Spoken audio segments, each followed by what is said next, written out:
Welcome to Bits About Books, the home for conversations with authors of breakthrough books on sales, marketing, and business.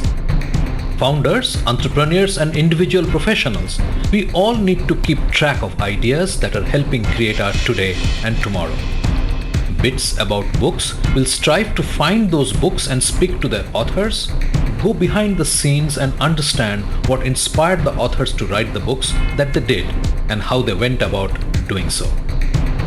Through our conversations, we hope to gain insights that will help us to get the most out of our efforts. I'm your host Shubhanjan Sarkar, founder of PitchLink, the next generation buyer-seller engagement platform where our mission is to make buying easy. Welcome to Bits About Books. Thank you for your time and for joining us in this session. I have a favor to ask. While you continue to listen to the podcast, please leave a comment or rating at iTunes or wherever else you get your podcasts from.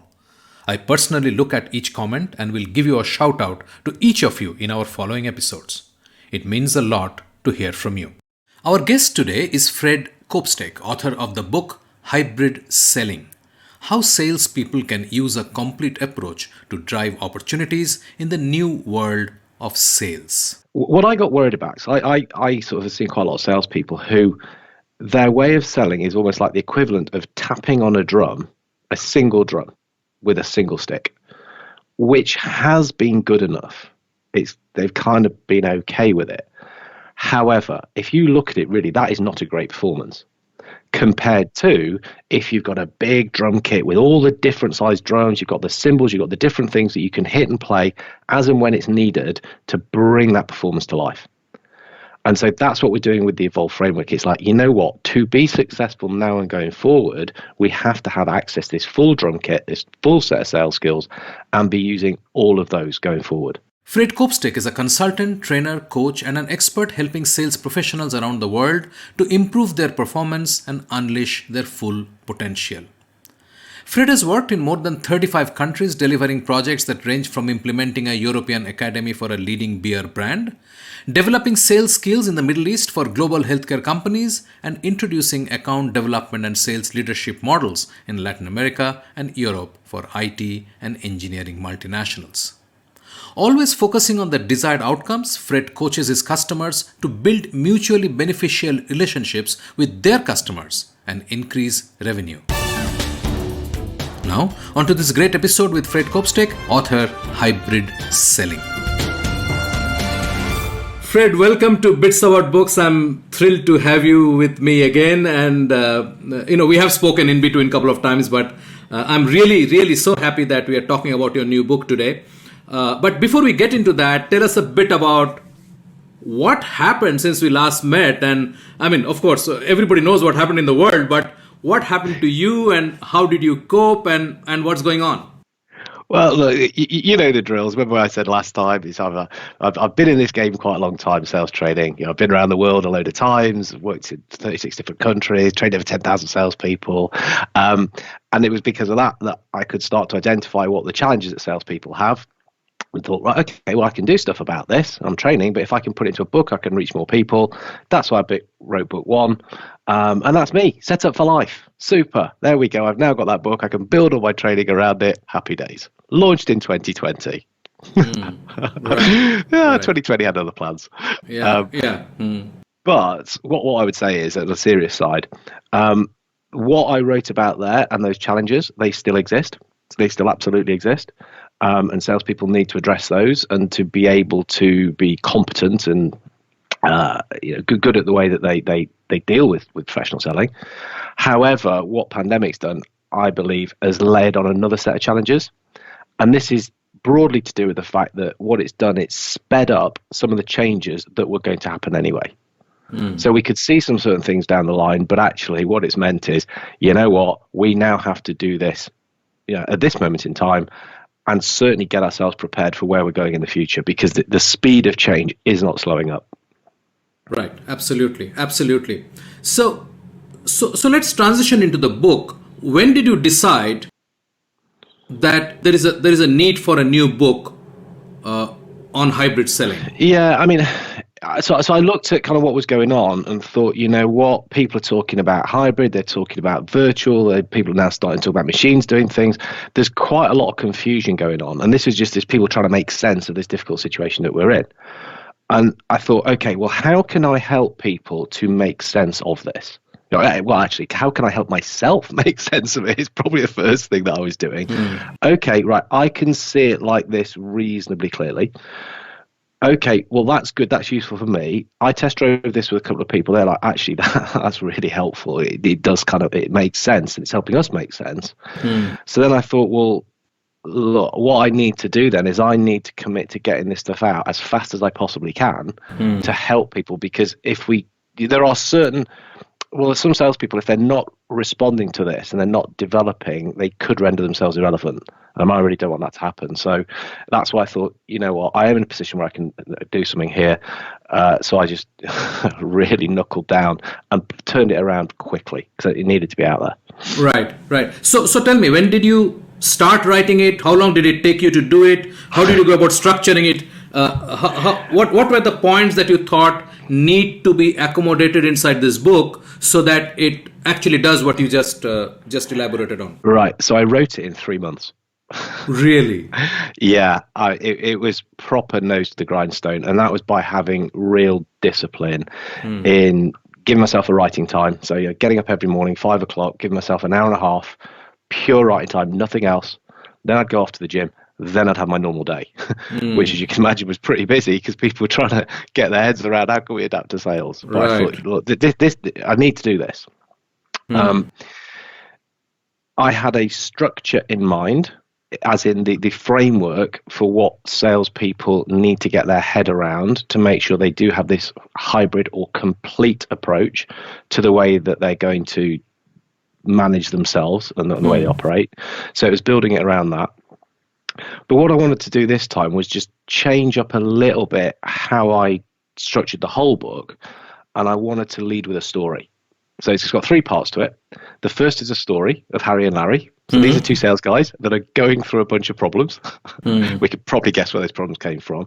And we know that storytelling is really impactful, and people will be able to read that, hopefully find it quite fun, but also it'll resonate because I'll go, well, that's me. You just described me in my position then or now, or maybe I should be worried about this. Yeah. What they basically do, without giving too much away, is they uncover the Evolve model. They invent it, basically. Then I can take it into part 2 and go, right, let's take Evolve and break down each of those sections: essentials, virtual selling, opportunity management, leading, value-based selling, and expanding, because they're the things which salespeople need to do. And then in part 3, it's well, that's all well and good. I beat the drum of it's implementation over information. That was the information. How can you start to use this? Yeah. It's easy to just put like a massive page, like, call my training course. But that's not really the point. Yeah. So it's like I gave some things which help people to diagnose, and then some ideas of how they can start to use this practically. I will come back to you on this, and I'm going to dig on that, because I am so glad that you wrote that part, because as you know, Fred, there's no lack of information or knowledge today, right? Where people get stuck is actually figuring out how to map it into their own life, because a standard framework is not going to work there, right? And as I said, I'll come back and dig on it. So let's start with Harry and Larry, and tell me. I don't want you to give up much, but what are the points that you wanted to sort of mark, which will give the background for the Evolve framework to be brought into the narrative? Yeah, it was just kind of what they were doing, and I don't mind sharing the story. It's that they meet at the end of 2019 at Christmas. They have their little Christmas get together, and they're like, "Yeah, we've had a really good year. Everything's going to be good. More of the same next year, and we're set up. Yeah, more success, happy days." And it's like, okay, we know what happened. They didn't, And then they kind of reflected on the stuff that they did and the things that they did really well, like the foundations that they've got as 2 professional salespeople. But then, of course, stuff hits 2020, and one of the guys is like, "Whoa, I don't know what to do." Another guy starts to work out what to do and shares it with his friend. Okay, so he's bringing his friend on, he's pulling him on. He's a good salesperson, he's a coach, you know? And his friend's finding it difficult, but he's motivating him, he's helping him do that. They get back together, he's tried some of those things, but then he's still hitting another wall. Yeah, but his friend who's a bit ahead of it is saying, well, actually, I've got my head around this. We do know the answer to this already. Oh, yeah, is that the stuff? Yeah, if we apply this. Oh, right. So it's not all brand new. No, it's not brand new. It's stuff that we know. Oh, that's a bit more comforting. And then, yeah, I'm trying that, and then off they go. They come back. They keep meeting up and checking how they're doing, and one keeps sort of helping the other out. It's hopefully quite a endearing little story, to be fair. Right. So that's why the timeline in that part, right? Yep. So that's why the December 29, March 20, August, and October, and so on. So you can see the progression, and readers can map it onto their own experiences, what was going on at that point of time. Yep. They might go, I was going through exactly the same thing, or well, that's good for them. They did that 2 years ago. It's happening to me now. And that's the point. I put that timeline in just to indicate that was why there was such a big change. But all of those little conversations, it could be that's a bit freaky. That is something that I am now thinking, or I haven't even thought about this. Maybe I should be having this conversation. And it's just it's an easy way of getting the information across. Sure. So for the benefit of the listeners who have not actually listened to your previous interview, and I really urge people to go back and look at your interview on selling through partnering skills. Walk us through the Evolve framework. Sure. So the Evolve framework, it's a new framework. So in book one, I talk about the value framework, and then the Evolve framework is kind of the way in which people need to assemble all their sales skills. The easiest way to kind of the best analogy for this, if you like, it's like playing drums. And what I got worried about, so I sort of have seen quite a lot of salespeople who their way of selling is almost like the equivalent of tapping on a drum, a single drum with a single stick, which has been good enough. They've kind of been okay with it. However, if you look at it, really, that is not a great performance. Compared to if you've got a big drum kit with all the different size drums, you've got the cymbals, you've got the different things that you can hit and play as and when it's needed to bring that performance to life. And so that's what we're doing with the Evolve framework. It's like, you know what, to be successful now and going forward, we have to have access to this full drum kit, this full set of sales skills, and be using all of those going forward. And so it's breaking that down and going, so these are the broad areas that you should start to be thinking about. You've probably got some stuff already. If not, we can get it at a basic level, and it could be that then you take that stuff deeper. So the essentials, if you like, the foundations for selling, the good solid basis. Would it surprise you if I told you that was collaborative selling? Oh, refer back to book one. Well, it is, because that's what I believe the essentials are these days. Sure. So I wouldn't even be true to myself if I didn't put that in as that's the basis for where we need to be now. That mindset, that way of working, that kind of way more collaborative way of bringing consultancy and the rest of it. Right. However, then we move into the first V for virtual selling. And that was a big thing that most people then experienced is, well, we've got to start doing stuff online. We need to start using video. And I talk about using video synchronously. So like we're doing now, we're talking over video, but also sending video. Sending video is a big thing. I talk briefly about social selling, because for me that fits into that section neater. And then just touch on, because it's such a big area, but just touch on some of the tools, some of the AI, some of the technology, some of the things which people can use, like your own good product, to help them in the way that they can operate. Right. So we just start to touch on those things. So those are now part of your drum set. If you've not got it there, you are going to be not playing the tune properly. Yeah. Then talk about opportunity management. So again, for me, the salesperson of the future is going to be the person who's kind of orchestrating things. They're going to be at the center. They're going to be bringing lots of different people, and it's all about information. Again, this is right up your street. Yes, information. Who do we know? The decision-making unit getting bigger. What are people trying to achieve? Yeah. So what information have we got? What have we not got? Yeah. So the known unknowns. We need to go out and find that. And then we need to be deliberate in making actions to be able to use that most effectively. So again, that's not necessarily a new thing, but it's something that if we have that understanding, revisit it. If it's not, it's like, we'll start looking at that kind of thing. Bring it into your way of working. Yeah. Right. And you use that to, we've got EVOL, lead customers. Leading customers. Now, again, people who don't really understand sales go, what? Leading customers? I say, no, I'm not talking about leading up the garden path. I'm talking about leading them, guiding them, helping them in what they do. Some customers will be expert in what they do. They've understood how to buy. They've got a buying process. They don't want you pulling them backwards in that, because that's annoying. Mm-hmm. But other guys are saying, well, I haven't got a clue how to buy this stuff. I don't buy it regularly. I don't know what's going on. I'm confused. Help me here.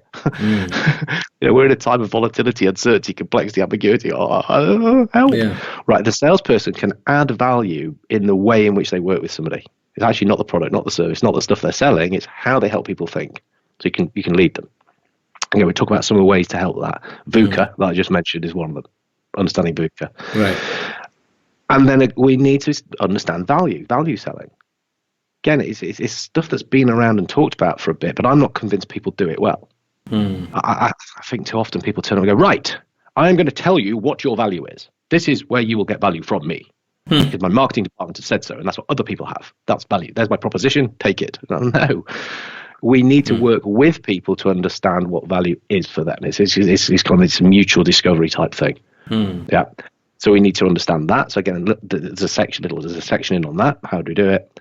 And then we expand the relationship. We make sure that we're delivering outcomes. So again, I tap into customer success management, talk about the results that people are looking for. That's what we're selling, the outcomes that they're looking for. Let's make sure we deliver it.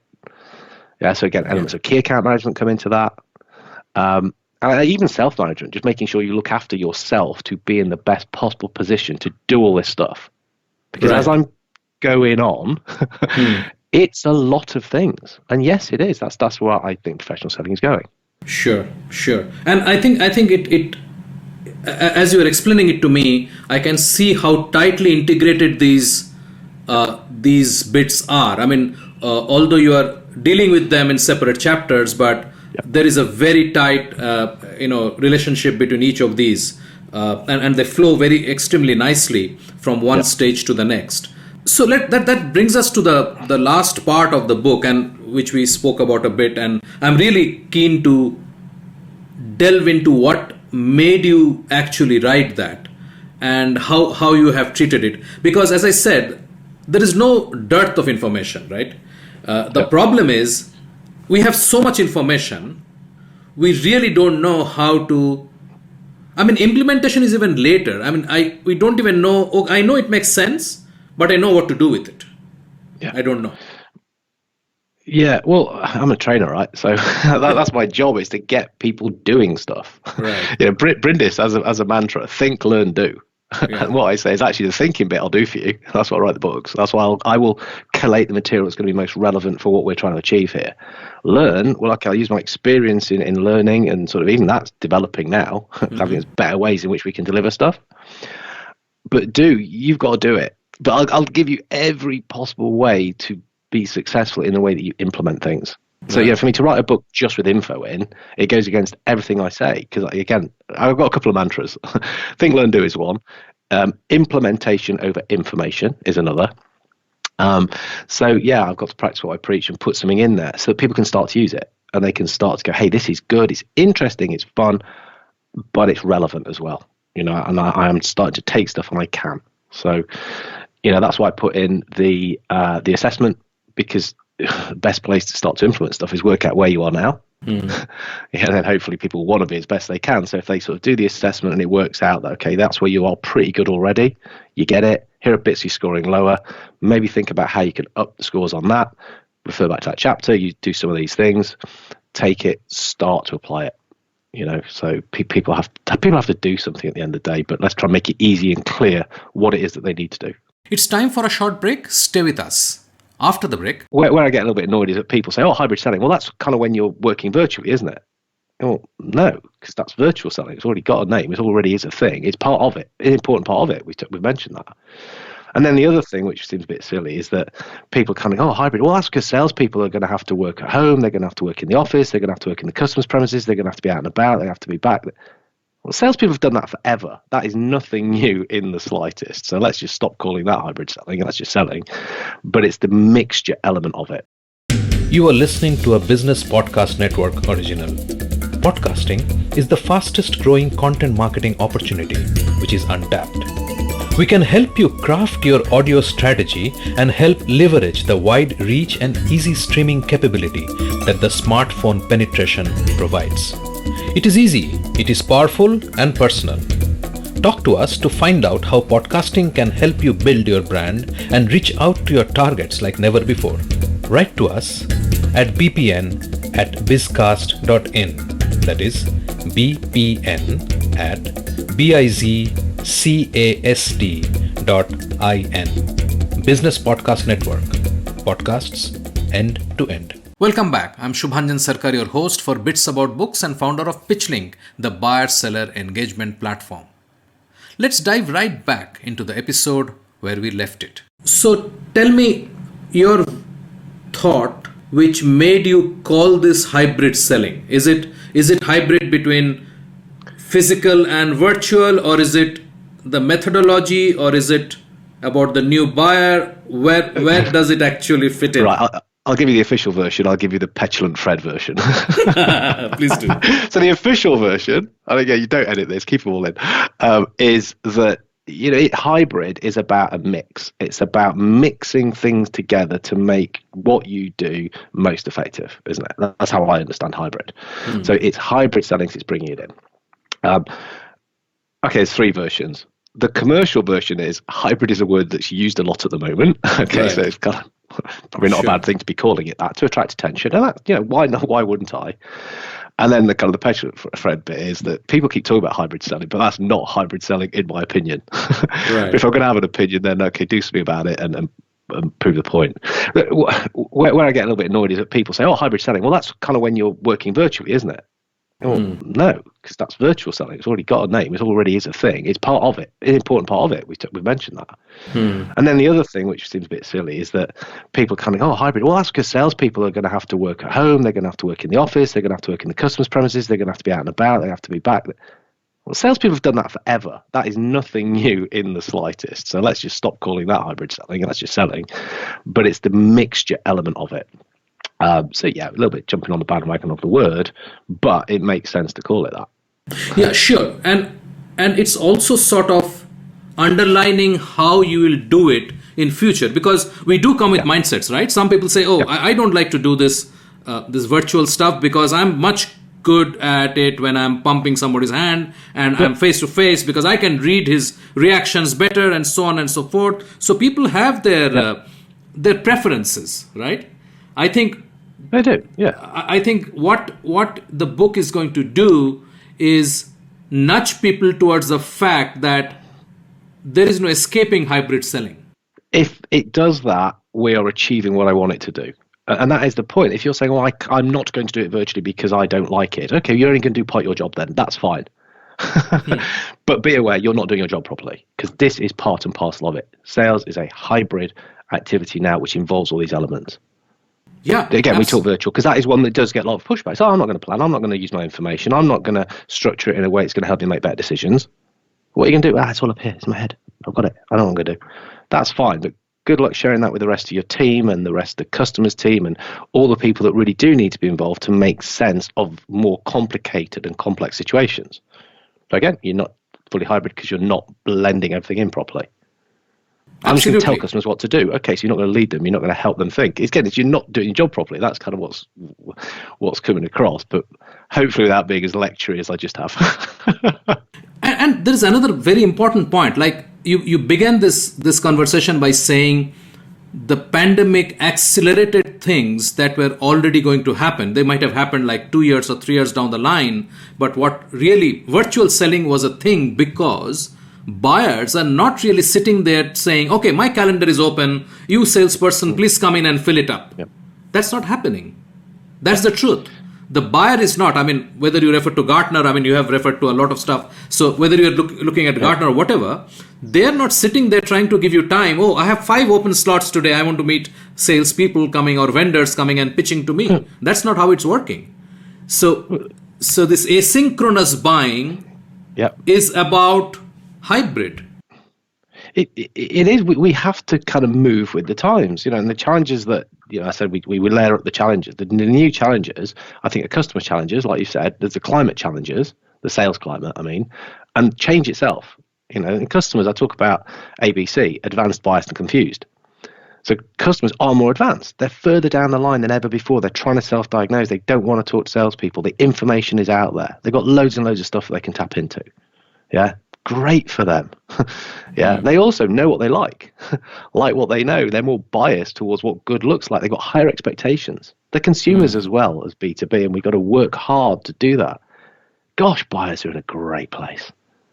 Except they're also confused because they do live in the same world as us with all this volatility. I've said it before, haven't I? Volatility, uncertainty, complexity, ambiguity, all this going on. So they got all this stuff which is great for them, but equally it's like, I really don't know what's going on here. I want help with this. Now, whether that's conscious or unconscious, that is going on. So yeah, we were kind of going in that direction anyway, we were going in that direction anyway, but it's sped it up. I think. Yes. And then we look at this sales climate, the types of sales we talk, SaaS sales, the AE8 SDR complex, how much like that or not. But we've got consultative selling, classic selling, strategic selling, enterprise selling, collaborative selling, of course. All these different things. Yeah, these different techniques. It's like, do I be pushy? Do I lay back? Yeah, and then the tech I talked about. So all this stuff, it's there. It's not going away. Even if you just looked at AI, and I do a tiny little part in the book. I'm about to say I wrote a tiny little part, but I didn't. I got AI to write it. I just thought a bit better, Actually, I'm not going to write it. I'll get a computer to write the bit about computers. That'd be pretty cool. But something like TQ, Justin Michael talks about, technology-enabled sales. He's put a whole brilliant book about that. Yeah. Just so much stuff going on, and then this change. Change is a constant. Yeah. Change ain't going away. And so it's how people sense change. Do they feel it? Yeah, the old frog in the water that starts to heat up. Is it just heating, and eventually boil to death? You've not realised, or you get this sense that yes, no, change is happening. I'm a salesperson. I've got to understand change. I've got to help people with it. So again, am I more of an initiator of it? Do I respond to it? Do I force back against it? And just recognise that stuff is happening so quickly. And I genuinely worry that people will get left behind. So I totally agree, and I also think that you mentioned a very vital point now, that helping buyers manage change, which is internal, which is not visible, and being part of that internal dialogue is extremely important. And traditional sales fails in that, and you need to sort of adapt to the new ways, which is also again part of what you are talking about in your book as hybrid selling, right? Yeah, ask any salesperson, what's your biggest competition? What more often than not they will do is name their biggest competitor, like the person who's just like them that could also be trying to sell into that account. They miss the point of the question, which is what's your biggest competition? And the competition is status quo, isn't it? It's just do nothing. It's just carry on doing what we're doing because we just about struggling through, and it's probably less hassle than actually making these huge amounts of change, because change is frightening and the rest of it. So no, as salespeople, we've got to be change agents. We've got to understand how we react to it, how we respond to it, so that we can then use that expertise to help people on their own journey. Again, this isn't about features, advantages, and benefits of your product. Yeah, that's part of it. Again, I'm not going to throw that away ever. That has to be a basis of it. But the people are really going to be adding the value and making the difference are the people that can help the customers do that.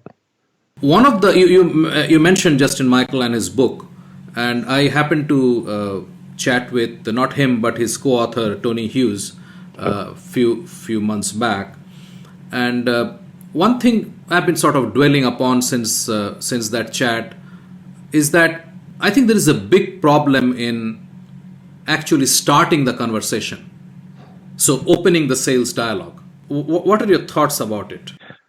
Oh yeah, I mean there is, and of course people look at the technology, and we're all like, we want to try and do stuff the easy way, and let's use the technology to smash out more stuff there, and it just creates more noise, and it's actually not what those guys preach. But I've just started reading it, to be fair. I chatted to Justin ages ago. But, it's no, you're using this stuff to be cleverer, to be more personalized, to be more relevant to people. That's what you can do. Let it do the heavy lifting and get that human interaction by saying, hey, Mr. Potential Customer, this is what I reckon is going on in your industry. This must be stuff that you're feeling, or this is how it will be pertinent to you. And doing this stuff incredibly relevant. I think I know Justin talks about relevance supposed to personalised, because people hear personalised, they go, "Oh yeah, Fred, I see you like rugby and I see you like cats." Yeah, I do, but I talk to my wife and my mates about that. I don't need a salesperson to talk to about that. Yeah, I've also got a business of running training here, and I want to do it as effectively as possible. Talk to me about that. Yeah, then we're going to get on. So, but understand what I do, what I'm doing now. Don't say, can we have a chat so I understand what you're doing? No, understand before you talk to me. Yeah. I know what I'm doing. I think I'm doing it pretty well. I'm not going to stand and explain it to you. Just on the off chance you can do something. It's like, I've seen what you're doing and maybe this scenario is do better. And I'm going to go, woo, brave. But you can't be wrong, I don't think. Because if you've called it out and it is something I'm thinking, I'm going to say, actually, I was thinking that anyway, so let's have a chat because you've demonstrated. If it's totally wrong, I'm probably going to go, no, it's not, but you've tried. So I'm going to explain to you why I'm wrong, because maybe that's just my persona. But because you've tried, you've probably got some other understanding, and maybe there is some stuff in there we can work on. And if you're partly right, you're partly right, but I'll help you do that. So again, by putting your neck out there and saying, that's what I think, it just positions you as a better person to want to speak to, I think, rather than, can we just have a chat? No, we can't just have a chat. Exactly. On the off chance that maybe something. And actually, I got a couple of messages recently, which are crazy. Can we have a chat? I'm not trying to sell you anything. Well, meet me down the pub then. Exactly. Why would I want to put time in my diary just to have a chat? I don't want to sell anything. Yeah. Well, you do. So actually, you're now lying to me already. Yeah. And this is this pushback against this salesy is bad. Okay, so I won't be salesy. I'll pretend that I'm not going to sell anything. But you do want to. I know you do, really. So stop it. Right. Absolutely. So again, we've gone off on a bit of a thing. But yeah, it is tough. But not insurmountable. It just means you spend more time and effort working out why somebody should talk to you and indicate that to them. Yeah, that's a great answer. Because you touched upon it, and I want to touch upon this again. There's a separate point I want to bring in quickly. So one of the biggest challenges I think B2B sales has today is building trust, and you just touched upon it in the previous answer that you're lying to me already, and you're expecting me to do to chat with you, and So in the hybrid selling environment, how do you build trust? So, well, the hybrid is a mixture of everything again, remember. Right. So it's the same as you would anywhere. The hybrid selling environment is just the environment, actually. And it's a term as to we need to pull these things in to the way in which we sell. So it's the same as before. I will refer back to book one where I do talk a bit more about this. And basically all I do is I quote the trust equation, because I just love that. So the trust equation, which is written as an equation, it says T, trust, equals C plus R plus I divided by S. Right, so C, R, I, that's easy. Credibility, know what you're talking about and have that level of expertise. Reliability, do what you say you're going to do.